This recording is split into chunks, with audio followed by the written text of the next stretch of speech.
yeah, we're getting closer. Yeah. Yeah, 24, it's 24F. Right? So, I don't know, we'll I have should to. get out of this seat, but I'm not planning on sitting in. Go sit in the seat I'm planning on sitting in. Are you gonna say that for your parents? Right? Okay, well, you better get up there. I love that dress, that is so pretty.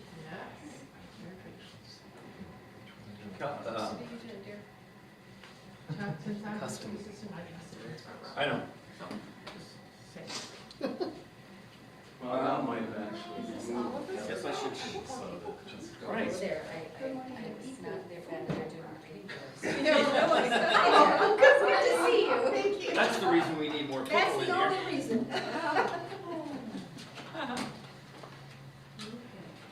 Well, for us, Where's your name tag?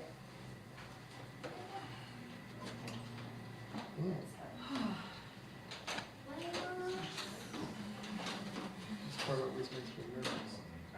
Yeah. I They're don't gonna have give us anything 10 about minutes that. late, I think they got started. I just have an apartment. We could have, what,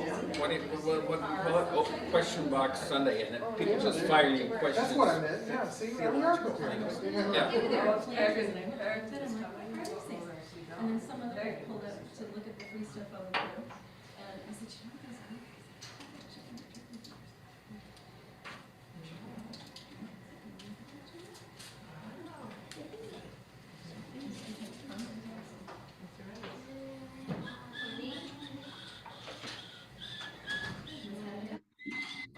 Good morning.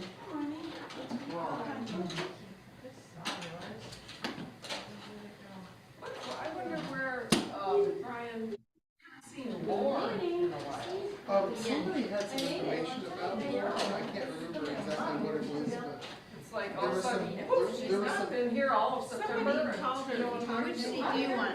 there was something going on. I can sit wherever, I'll find a way. Was it Alice that talked to her, somebody called her? Somebody Oh. called Not me. here today. Yeah. Hi. And have our other new members been coming, or Suki and Bruce and We haven't seen Karen. We haven't seen Laura. Laura? Yeah. I talked to Laura. Laura was interested in doing some planning for Oh, a draft type groups. Are we going to have? Hi, a Brian, welcome. participation program this year, or you don't know? Hello and good morning. One of your most. I need to get your Appreciate this. mic louder.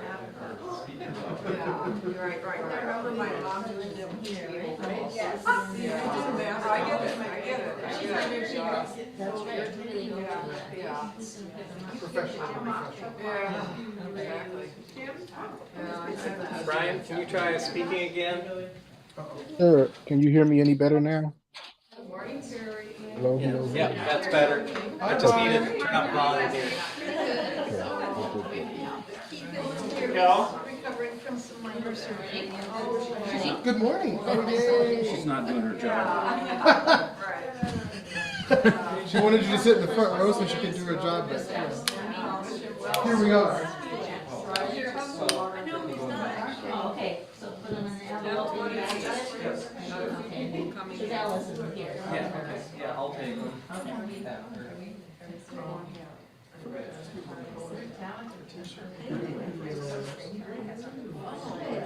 Annabelle, do you want to ring the singing bowl today? Okay. I'm doing your job.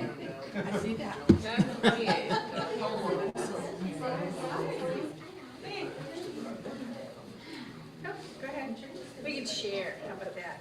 You do this corner, you do that corner.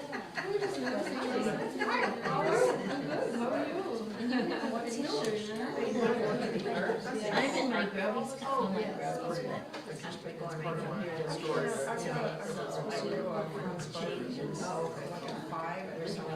Closing parents. Okay. 60 hours. Start cooking, right?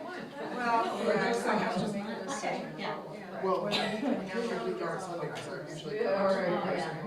I'm still, even though I'm not looking at all the church people. They always have. Oh, yeah. I'm always there. Anyway, I just thought I'd ask. Yeah, thank you. This had my father and my father's. Brian, just let you know. So when we have you speak, I'll try to get you pinned. but Zoom in there many, many times have changed everything, so I'm not sure how to get it pinned yet, so. How about that? Guess I can talk to you guys about it. Yes. We had some great weather. If you click on I brought the trailer back. I thought it was going to take flight. I can spill some of my water bottle. I mean, it's like. Hi, look who's here. It's okay, it stopped. It stopped. That was so good. Now it's flat. Okay, I'll play this through and we'll sing it twice through in unison. 389. Yeah, really, All right. trip over and they come back. We love you.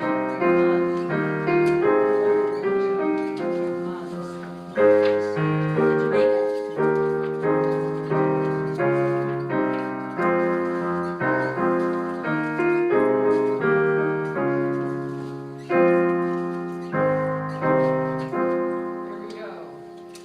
Gathered here in the mystery of the hour, gathered here in one strong body, gathered here in the struggle and the power, Spirit draw near.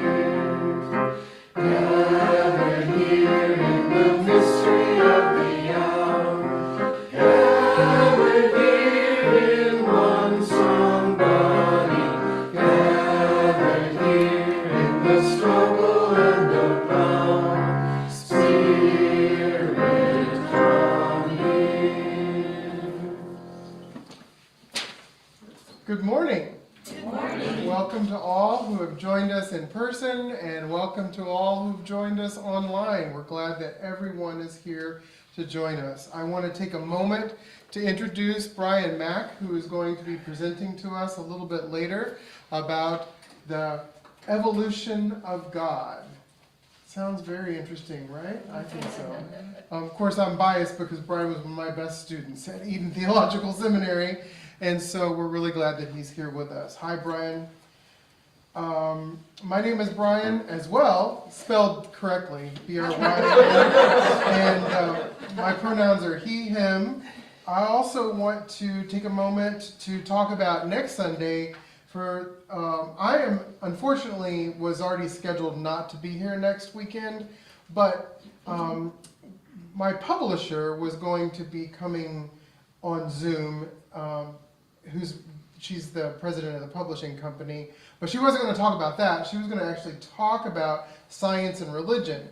However, her house was almost completely destroyed because of the hurricane, and she lost both of her cars, and it's just been a mess. And now, if you haven't watched the news, they're expecting a head-on. She's in St. Petersburg, Tampa, which is where I'm hailing from when I moved to Minnesota. They're expecting a Category 3 hurricane to hit it head-on for the first time in 200 years. So everybody's really scared. So in light of that, Holly has offered to step in and share her pictures and stories from Africa next Sunday. So I'm so glad that we live stream and have the recording of this so I can watch it because I won't be here. I'm at a farm conference. I'm sure everyone's surprised about that. Like, this is not the time of the year to do lots of farming, but we can look forward to spring. So we're looking forward to Holly and our trip to Africa next Sunday. All right, so I'm now going to open it up to see if anybody else has any announcements. Yes? The following Sunday, on the 20th, we will not be meeting here. They have an event going on all weekend here, so they've asked us to not meet. And so we will be at Grindelin's on the 20th of October. Thank you. It's time to wake up. Church has started. Does anyone else have an announcement that you'd like to share? Yes, go For ahead. anybody interested in the idea about sending out postcards or invitations to the people at the apartments nearby, we'll do that like during the treat time, just real quickly after the service. Okay. Awesome. Thank you. Also, I just want to throw this out there. I haven't talked to anybody about this, so hopefully I won't get fired for saying this. But last year we gathered together to get a winter solstice service, and we seem to really have a good time with that. So it's winter's coming. If you hadn't noticed today, as Kelly said, I was glad that last weekend was the open house instead of today. We were all blown around the farm. But if you are interested in participating, either in just helping form it or singing or being a part of the lighting of the candles ritual, and just we're going to create it from scratch, as good earth-centered traditions are usually. So if you're interested in the winter solstice service, just see me and we'll gather. And we'll have a little bit more prep time this year than we did last year, because it was like a later conceptualization. And so just let me know. All right, anything else? Movie night, 25th of October. Awesome. Movie night, 25th of October. Yes. Right cheer. Do you have a movie picked out?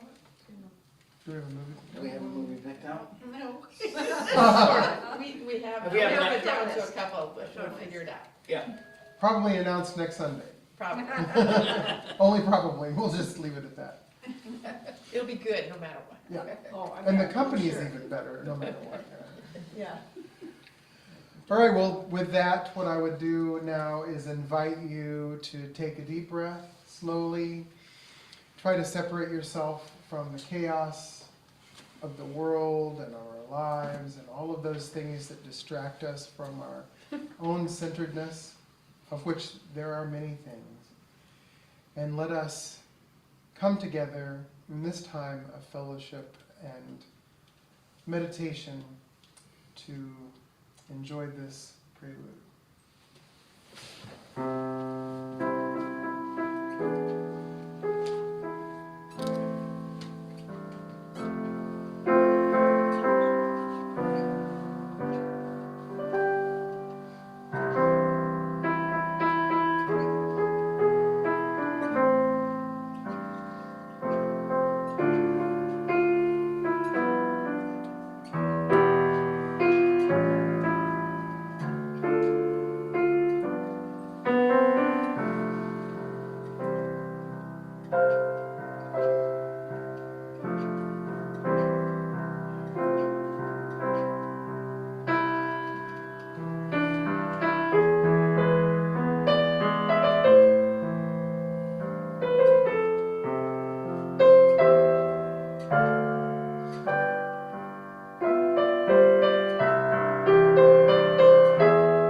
I invite you to remain seated and join me in our opening words and the lighting of the chalice.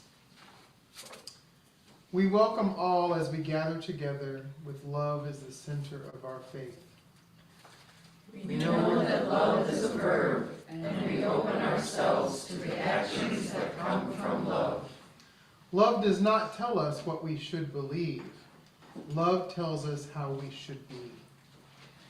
Love tells us how we should act in the larger world and with each other. We understand that often Unitarian Universalism has fallen short of the image that was presented to the world and to many of those who embrace this faith. But we are also brought here today because we have shifted course over time to move toward a place of wholeness, a place that perhaps never existed before. The journey has been long and often rocky, and continues to be at times, but we are here today because we are mindful of the past and because we have hope for the future. We want the practice of this faith to be a fulfilling manifestation of its promise. Now, let us again open our hearts. Let us seek new ways of understanding. We now come to this time together with fresh eyes, ears, and spirit. Therefore, in the spirit of new understanding, we light this chalice together and say, May the light we now kindle inspire us to use our powers to heal with love, to help with compassion, to bless with joy, to serve you, Spirit of freedom, in the fullness of community. Now I invite you to rise as you are able and join us in our first hymn, which is number 298. 298. I will play through it first, just to show the color.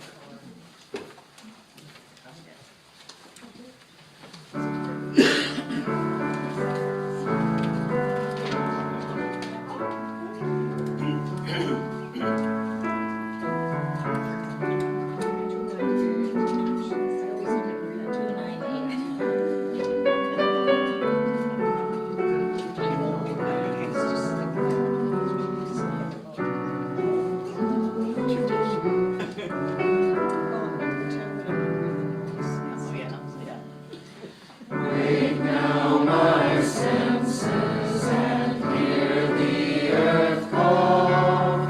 Feel the deep power of being in all. Keep with the web of creation your vow. Giving, receiving, as love shows us how. Wake now, my reason, reach out to the new. Join with each pilgrim who quests for the true. Honor the beauty and wisdom of time. Suffer thy limit and praise the sublime. Wake now, compassion, give heed to the cry. Voices of suffering fill the white sky. Take as your neighbor, both stranger and friend, praying and striving their hardship to end. Please be seated. It's always interesting. I'll just have to make a comment that all Kathleen had to go off of was a couple of words to choose the hymns, but that went right along with the liturgy, which I had not written at that point, that I gave you those things, because the Spirit seems to move well among us in this congregation. So thank you. At this time in the service, we take a moment each Sunday to honor a one aspect or one particular group or one goal or issue or something that we hold dear as this congregation surrounding the beloved community. So hear this beloved community moment. As Unitarian Universalists, we believe that all bodies are sacred. Every person has the right to determine if, when, and how they want to have children. As people of faith, this commitment is a part of our sincerest religious values. Unitarian Universalism proclaims that all individuals and communities have the right to self-determination, safety, and the resources that are necessary for health and sustainability. As a faith tradition, we are committed to reproductive justice, which espouses the human right to have children, not to have children, to parent the children one has in healthy environments, and to safeguard bodily autonomy and to express one's sexuality freely. In 2015, Unitarian Universalists issued a statement of conscience embracing this particular framework, which was created by women of color in the 1990s. We remain dedicated to this work. Comprehensive reproductive care, including access to abortion, is essential to the health and the well-being of women and pregnant people. We will continue to work with those impacted by this harmful decision that keeps happening to fight for permanent state and federal legislation that codifies and enshrines the right to access abortion care. Our faith still urgently calls us to advocate on behalf of all people to be able to readily access safe, legal abortion care whenever and wherever they need it. We will not rest until that reality is true across the country. And this was adapted from Suzanne Morse from her UU's Remain Committed to Supporting Reproductive Justice that was issued not long after the fairly recent Supreme Court ruling. At this time, what I'd like to do is invite us into the moments of joys and concerns. For those of you that may be new in this particular service, we come up, if you feel so moved to do so, and light a candle, and you can do so silently or share a joy and or concern. And then at the end, I'll light a final candle for all of those unspoken joys and concerns.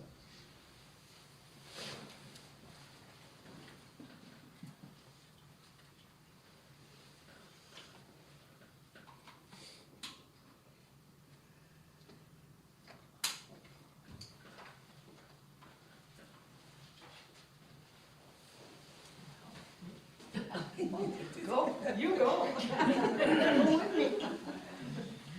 I just want to light a candle for all the people that are struggling with the whole hurricane, the disasters, the weather that's coming and coming and coming. So thinking about them. If you can speak up when you light your candle, that would be helpful. Oh, yeah, you gotta project your voice. Like I do. All right, got me in trouble. Okay, I light this candle as a concern, as tomorrow is the 1-year anniversary of the war in Gaza, Israel and Gaza, and I pray for peace.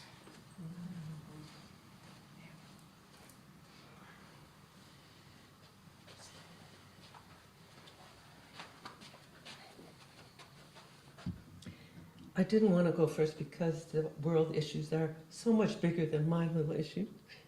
But I am overwhelmed with gratitude that when I got to go riding with one of my best friends, that when the horse spun this way and I spun that way, that I was still able to stand up and walk our horses back. I was able to drive for an hour and didn't pass out until I was in the post office. And the post office was only 3 blocks from the hospital. And the ambulance was willing to follow my friends who were driving me so that I didn't have to pay the ambulance fare, and that I do have insurance, and that my vertebrae was only fractured and not broken. So, and that I have not felt great, but I have not had nearly the pain that they said I would. I haven't needed any drugs or anything. So, and I have a spectacular bruise on my foot.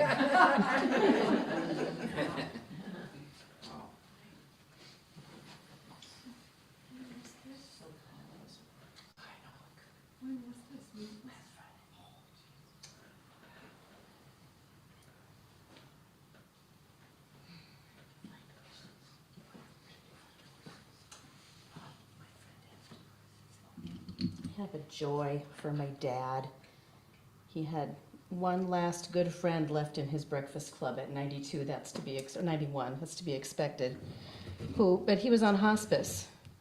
And so he kept waiting for a phone call, and he did get a phone call, but the phone call that his friend is off of hospice, and after stage 4 prostate cancer is cancer-free, and is gonna come spend Christmas at his house. So,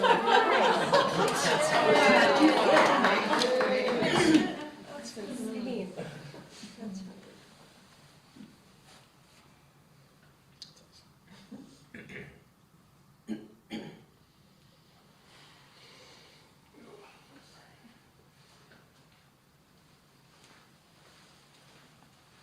So this should come as a surprise to absolutely no one, but we have yet again picked up more chicken.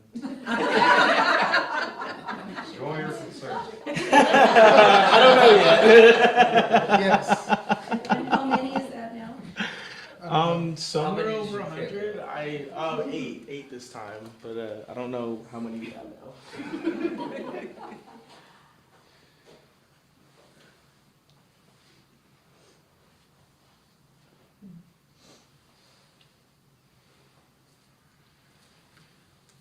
Since we're being in the jovial, I always, every single time, I've never said this since I've come here, but every single time we do this, I keep wanting to say Bueller, Bueller.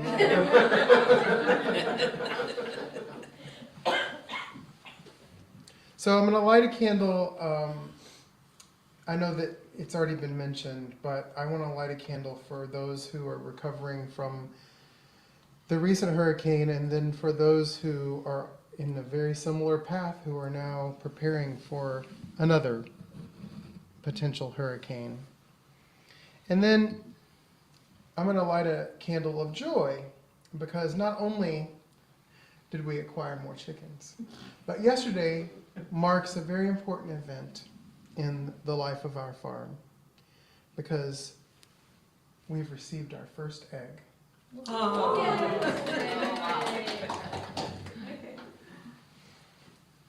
And now I'll light a final candle for all of those joys and concerns that remain unspoken. May we know that whatever befalls us in life, we are held in the loving embrace of this community. And now we say together, for all those joys and concerns, both spoken and unspoken, we hold you in our hearts.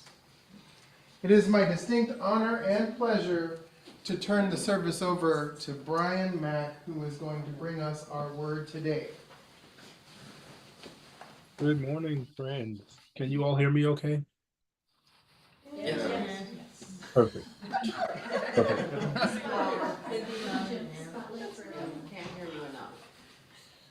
You cannot hear me enough. Yeah, we're good. Go ahead, Brian. Okay, perfect.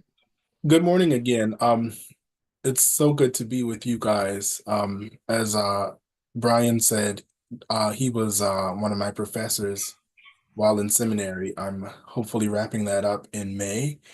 And to finally piggyback, I hope that you all are not as delusional as he seems to be with thinking that he spells his name the right way.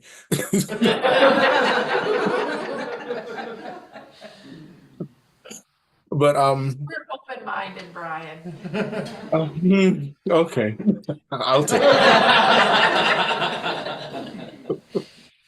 it.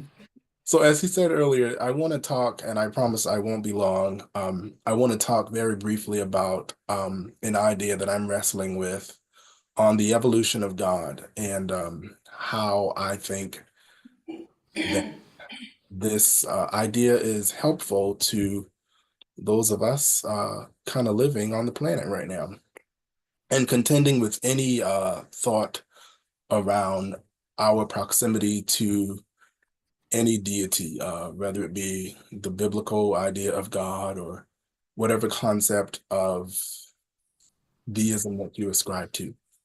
So I'm going to go through this, and I do think that we have some time for conversation afterwards, and I'm looking forward to that too. So here we go. So I started with a question. Can we have a religion that is not theocentric or God-centered? Consider the width and the breadth of the human construct of religion, and then remove all of the westernized accoutrements, especially the divisions, denominations, schisms, etc. In this talk, consider deconstructing the ideas and images that you may have or had about.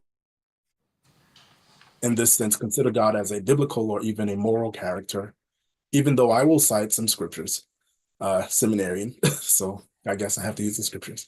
Consider God as a perpetually evolving consciousness, a state of creative awareness, or a consistency of divine ideas. It's important to note that God in this instance is not essential to any facet of our nature, We are not under some invisible spell, nor are we expected to practice any behavior modifying ethic in an attempt to appease this God. And very quickly, and I'm talking about now process theology. And this talk is going to kind of contrast and compare process theology with religious humanism. Process theology views God as dynamic and evolving, engaging with the universe in an ongoing process of becoming rather than as all-powerful, this unchanging force. This perspective emphasizes change, relationship, and interconnection as divine attributes, suggesting that God and creation are intimately involved in shaping the future together.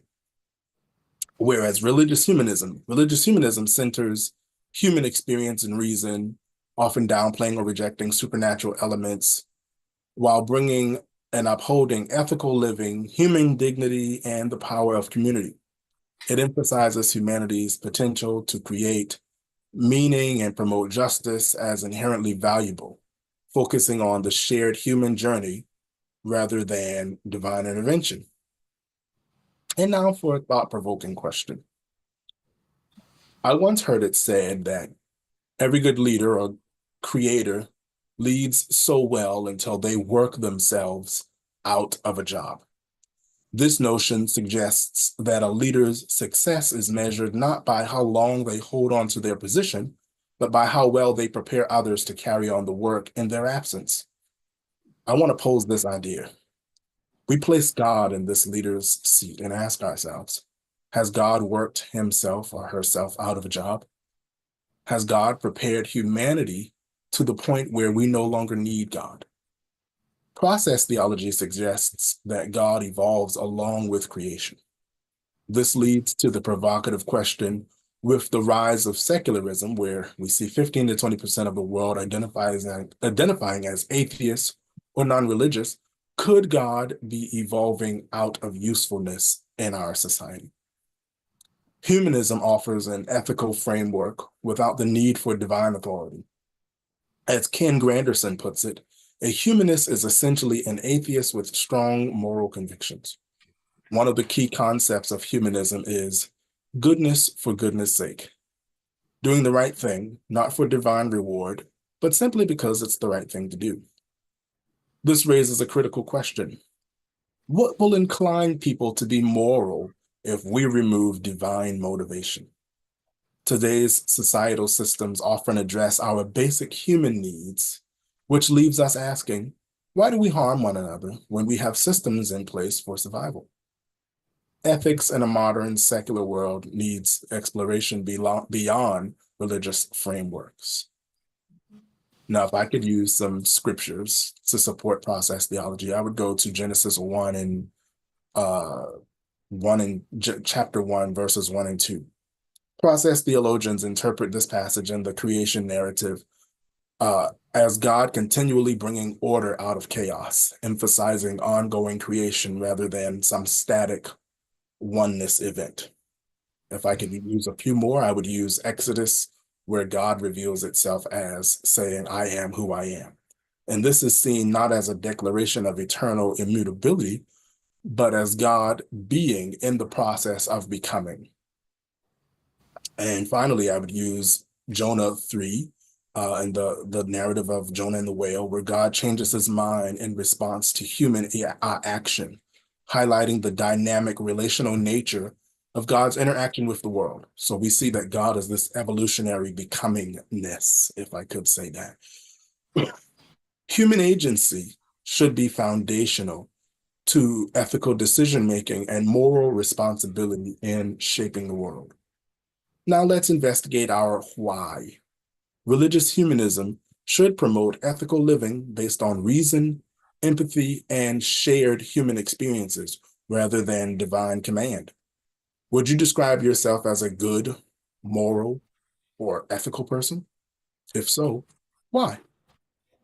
What motivates you to aim for goodness versus self-seeking ways of being? Is your motivation rooted in fear of divine retribution? Religious humanism should encourage us to create our own meaning and purpose in life without reliance on supernatural beliefs. social justice, and environmental stewardship should inform our ethical principles. Humanism urges us to co-create the reality we want without relying on theocentric ethics. Removing the divine figure should not strip away moral responsibility. Process theology, with its emphasis on co-creation and an evolving God, complements this by suggesting that humanity and God work together in shaping a just and compassionate world. Process theology and religious humanism both emphasize ethical living. Both frameworks stress the importance of ethical behavior and social justice, although they approach it differently. Both process theology and religious humanism emphasize human creativity as central to shaping the world. Process theology and religious humanism also both move away from traditional views of an all-controlling God. In process theology, God is relational. In religious humanism, God's role is potentially unnecessary. Key differences? While process theology still involves an evolving God, religious humanism operates without a need for divine involvement. Process theology finds meaning in the relational or co-creation, in the relational co-creation with God, while religious humanism locates meaning entirely within human experience. Coexistence. While there are clearly some differences, these two schools of thought can inform each other in modern theological thought and ethical practice. Again, the question becomes, has God or is God working or has worked itself or evolved itself out of necessity? Here's an argument for process theology. In Neil Donald Walsh's Conversations with God, this dialogue takes place between him and God when he asks about the validity of the claim that there is no hell. And then he says, is it fair you need in order to be, do, and have what is intrinsically right? What is being good? Who gets to have the final say about that? You are your own rule maker. You set the guidelines. You decide how well you've done, how well you are doing, for you are the one who decided who and what you really are and who you want to be. You are the only one who assesses how well you are doing. The whole point of this process was for you to discover yourself, create yourself as you truly are. I particularly like that perspective because this idea, that perspective rather, absolves us of the notion that God is, making a list, checking it twice, going to find out who's naughty or nice. Jesus Christ. I mean, Santa Claus, you get it. If we gravitate toward the idea that we are responsible for our own moral code, this avails us to a certain freedom that I admit some may not desire or be ready to handle, because it begs the question, when we remove divine punishment or retribution, what then is left to restrain some people from being heinous and malevolent? And the answer is nothing. And if I had more time, I'd delve into how this truth could be the problem with religious systems, in that they perhaps force people into ways of being that are not authentic, even if those ways of being are somewhat described as evil. But for the sake of this talk, I would more succinctly say that since this invisible barrier is potentially removed and nothing restrains us, why should we choose a more humane way of living? Let us consider that Augustine and Calvin, two of the early church fathers, and others through postmodern theologians, are right in their assertion about original sin and the fallen state of humanity. Let's say that they're right. Without the great adjuster that is God, through the power of the Holy Spirit, if you subscribe to any of that, what then should morph us into social righteousness, and holiness as those concepts loom in some places of sacredness, where we choose to do right by other people. What inclines us to do that? And let me say that depending on your lens, God may not always be the best example. Because let's face it, in the Bible, he has a hell of a track record for inhumane treatment. But then he was less human and more human invented. So let's consider that God was a character in the imagination of some crazy person that spread and consciously transmigrated over time. That would potentially explain his less than good notable moments, like the Genesis flood, Sodom and Gomorrah, and the plagues of Egypt, just to name a few. Now, take that history, sprinkle that with the good things that the Bible also attributes to God, and we'll see that the God of the Bible is not all that far from the behavior of humankind throughout the ages. And that, I contend, is problematic. I often think, what does it take to become a God? Power beyond human reason or superhuman reason? Is godliness inheritable? Can someone bequeath their godliness to another? Well, that's probably a pretty human idea. I am God, and because I'm getting old, all this power can really work a girl out. And I'm considering retiring, hanging up the thunder. But I have an incredible successor in mind. You likely see both the humor and the hang-up in this idea. Despite my jesting, succession is not lost in things like mythology and religious fable, as there are several stories where gods have successors, even though the passing of power of a deity or by a deity taking over the fall, excuse me, after the fall or withdrawal of another. In Norse mythology, it is foretold in the myth of Ragnarok that many of the gods will perish, including Odin and Allfather. After Odin's death, in battle with the wolf, his son Vidar is prophesied to avenge him and survive Ragnarok. Vidar then becomes one of the successors who will help rebuild the world after the final battle, symbolizing a new era and continuity, after the death of the old gods. In Hinduism, the god Vishnu takes on multiple avatars or incarnations to protect the world in different ages. While Vishnu himself is not replaced, each avatar acts as a temporary successor in the specific age. For example, Krishna is one of Vishnu's avatars who assumes a leadership role in guiding humanity during a specific time, succeeding previous incarnations like Rama.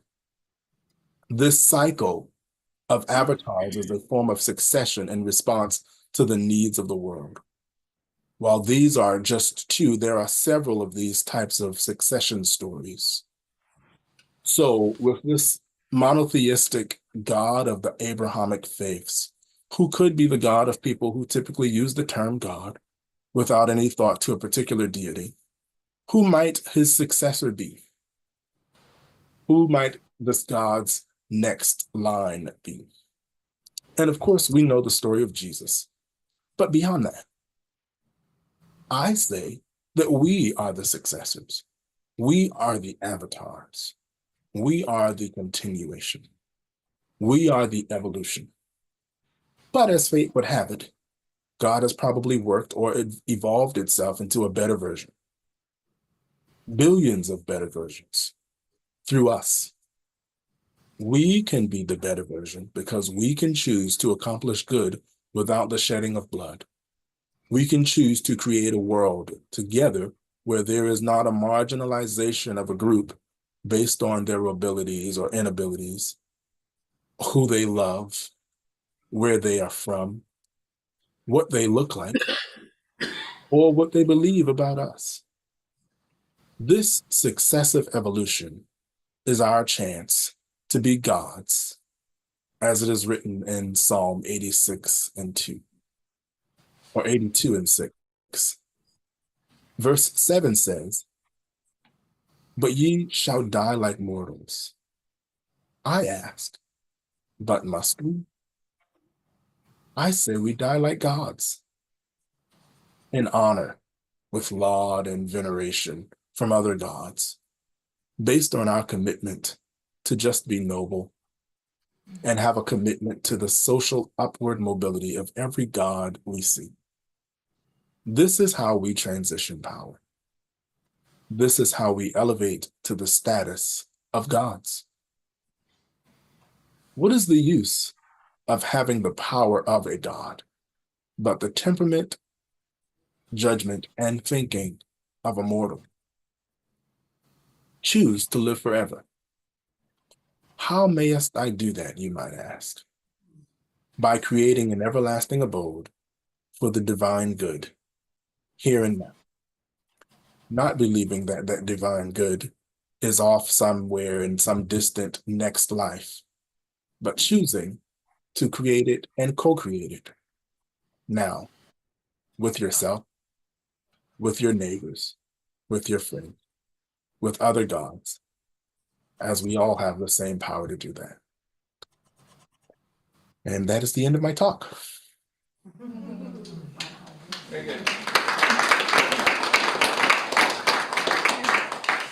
Okay, Brian, we do a musical meditation, and then we'll be back to continue the reflection. I'm so proud. I'm a proud professor. Maybe he does spell his name correctly. I don't know.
And so now I invite us into discussion with each other and with Brian.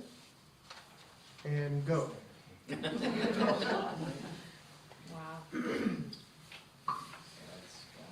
Wow.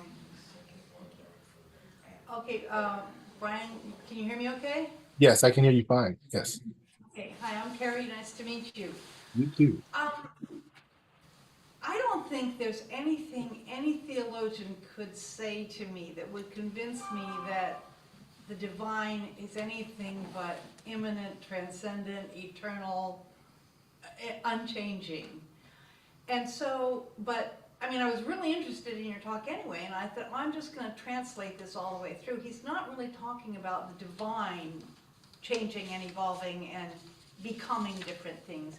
He's talking about how humanity's perception and comprehension and, you know, use of the divine has changed over time, which absolutely changes and I find fascinating, and that, you know, was a lot of your talk. But there were parts when you were talking where I couldn't quite translate from, you know, he's talking about humans' perception and use and comprehension of the divine, to where you really did seem to be talking about the divine changing. Was I on the wrong track somehow, trying to translate everything you said to be talking about humanity's comprehension of the divine, or were you really talking about the whole immanent, transcendent, all-encompassing, eternal, whatever, changing? So it's a bit of both. It's a bit of a both and. I want to pose it to you this way. consider the divine as, like I said, collective consciousness. But that collective consciousness is the fullness of all consciousness that ever has been on the earth and in other places where any life ever is, or ever will be. If that is, and again, this is an if that is any indication of what the magnitude of divine consciousness is, then obviously it has evolved. I think this talk right now is proof of it evolving by context, our individual contexts. Also, too, I think that evolution is, as you said, both in the divine sense and in the human sense. And I would use Jesus as an example. I think when Jesus came to earth, Jesus came, and this is if you subscribe to the notion of the narrative of the life of Jesus, and I don't even know that you need to subscribe to it to know it and to take this example. But when he came into this, I would say this realm or this consciousness, he clearly had to become something. He had to become a sacrifice. I think he came here knowing, but I also think he had to consciously become that. He had to consciously accept that. And I think that might be, if I could say, a type of an explanation. This becoming is continual, it's immutable, but it's also happening in our time and above the perception of our time simultaneously, if that makes sense. Yeah, thank you. Wow. Sure.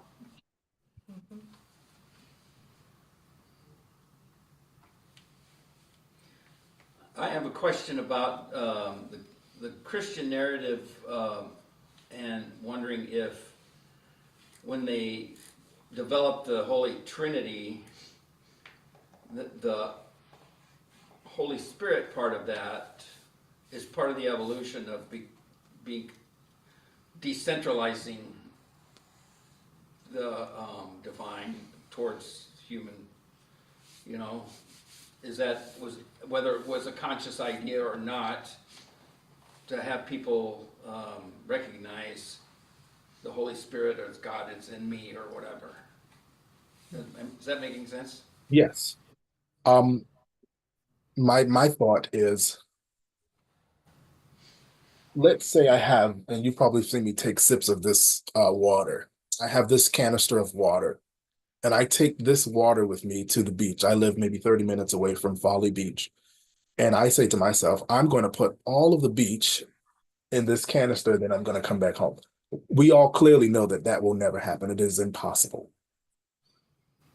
I think a similar thing happens and happened in our human experience, trying to contain the ocean or the consciousness of the divine and translate or transfer it to our humanness.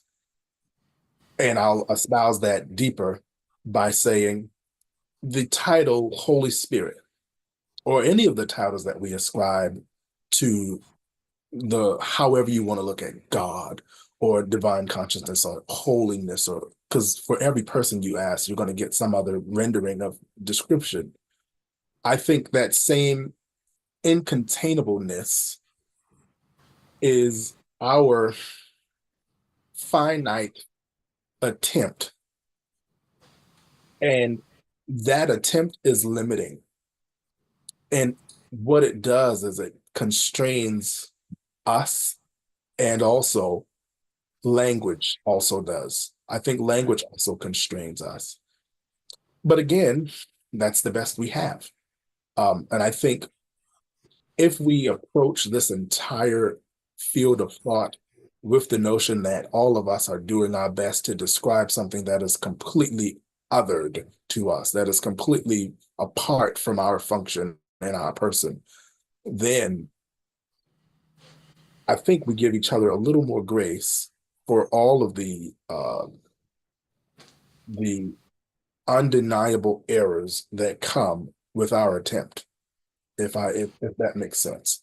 I think all of us are trying and we're using language, and language is finite and honestly quite small. Yeah. Talk about this thing that we understand that I would call God or divine consciousness.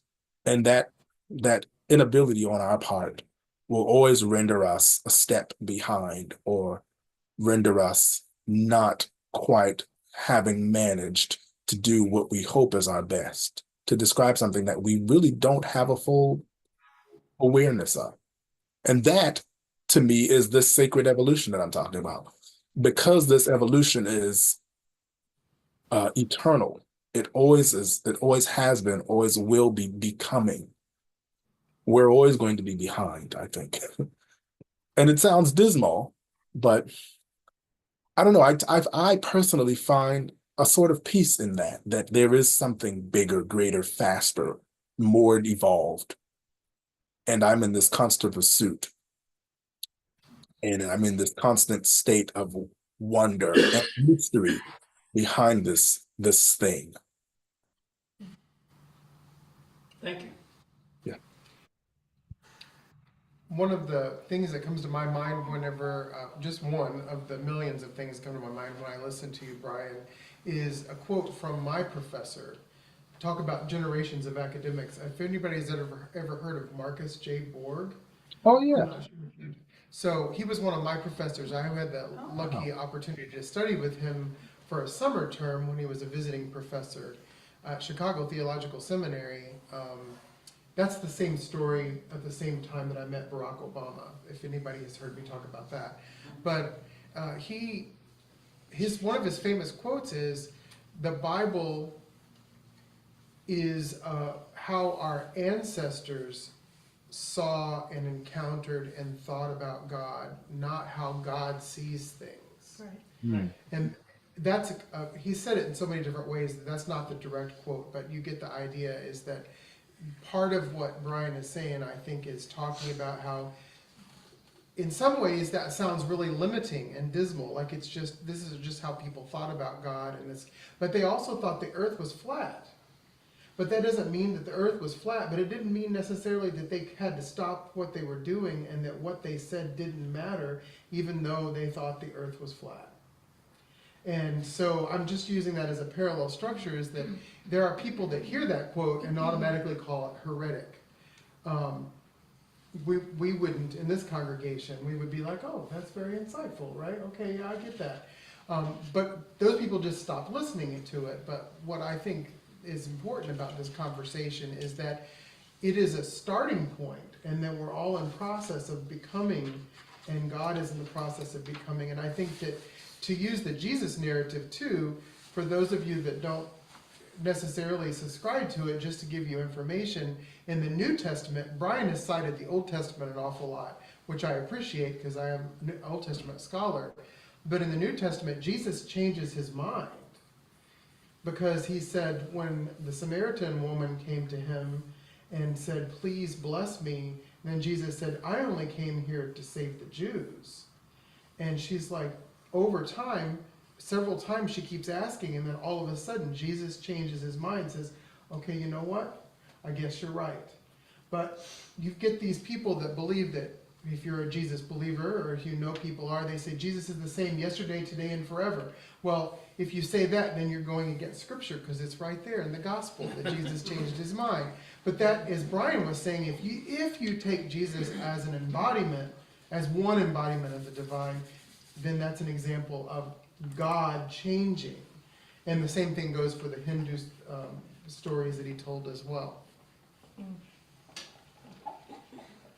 Also, too, if I may just piggyback, and this is something I think about because I'm from the South. I'm from Charleston, South Carolina. I still live here, and I grew up in the Black church. And one of the things that we said a lot was that, just like the hymn, "Great is thy faithfulness, there is no shadow of turning with thee.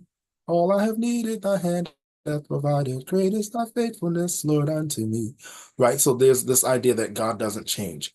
Um, But, just as Brian said, think of the story of, if you're familiar with the Bible story of Hezekiah, where God was going to bring an end to his life, and God was like, I'd change my mind. Yeah. So it's the same concept. And I think that changing of the mind, while that's different, I think it's indicative of this evolving, this becoming. And I think in that story, I think it's a beautiful rendering where both we see the divine and human evolving together, where this mind change speaks to this becomingness, for lack of a better word, of both mankind, or humankind, excuse me, humankind and God. We have time for one. You had your hand raised there one more time. This is going to be so inarticulate because it's all new thoughts. So at one point, God was the be all and end all, and now we as humans are taking more power, and humanism centers on us. And what if we get to the end of the line and it really is us, and there is nothing behind it? Once human consciousness continues to evolve, I can see that possibility that God is like a support for us while we're working our way there. Is that? I think I understand.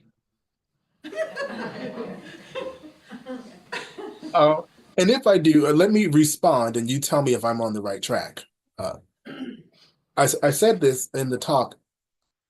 I think about that all the time. What happens if all of it is for naught?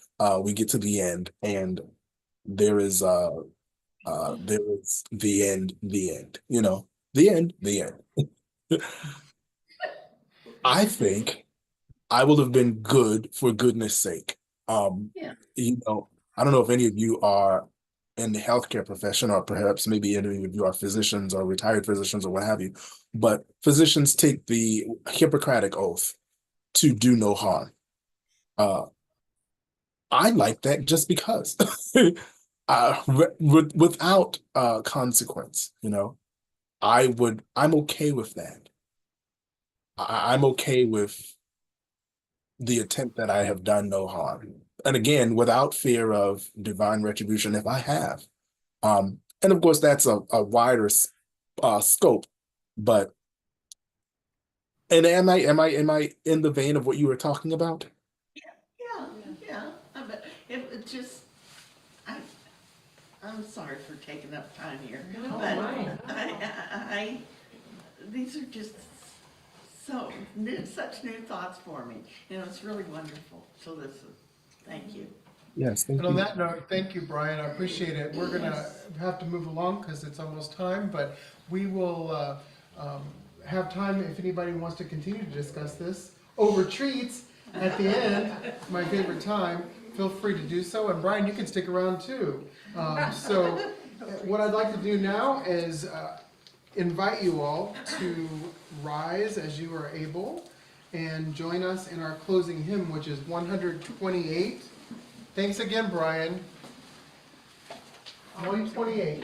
I'll wait till everybody gets their hymnal open, and then I'm just gonna introduce it, not play the whole thing through. Okay, so, ready? Go.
except for to say what Brian has said, which is, let's be good for goodness sake.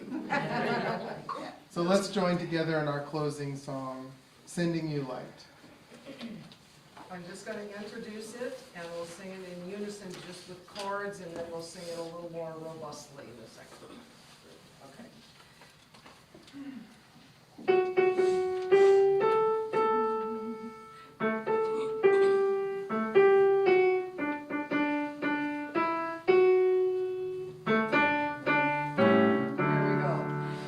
We are sending you light to heal you, to hold you. We are sending you light to hold you in love. We are sending you light to heal you, to hold you. We are sending you light to hold you in love. To heal you, to hold you, we are sending you light to hold you in love. We are sending you light to heal you, to hold you. We are sending you light to hold you in love. Go in peace, but stay for treats. I just say that up. That was good, I like that. So much to say. Thank you, Brian. Next.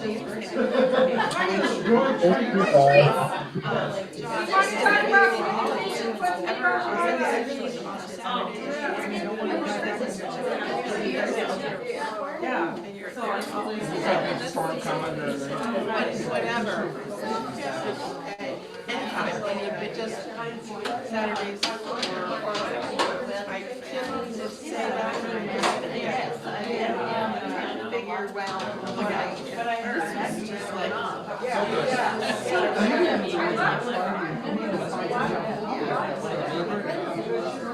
Right.